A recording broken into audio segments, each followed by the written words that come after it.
नाजरीन, मरियम नवाज कसूर में जलसे के खिताब कर रहा है। इलेक्शन कराने के लिए 20 अरब हैं, लेकिन एक इलेक्शन को 3 बार कराने के लिए 60 अरब नहीं है।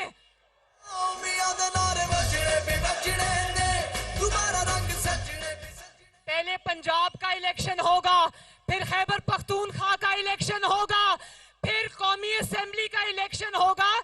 ये पाकिस्तान है, 22 करोड़ अवाम का मुल्क है, गुड्डी गुड्डी का खेल नहीं है।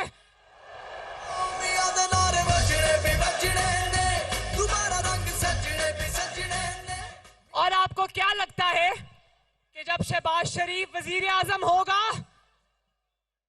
विफाक में शहबाज शरीफ की हुकूमत होगी, नीचे इंशाअल्लाह ताला जब पंजाब में मुस्लिम लीग नून जीत जाएगी, तो क्या ये कहेगा कि शहबाज शरीफ वजीर आजम है तो मैं मान लेता हूं नून लीग जीत गई? नहीं कहेगा।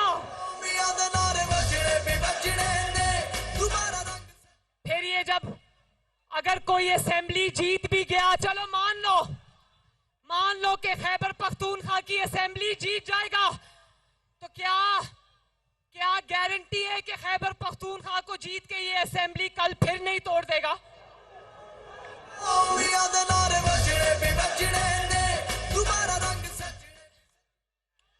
और फिर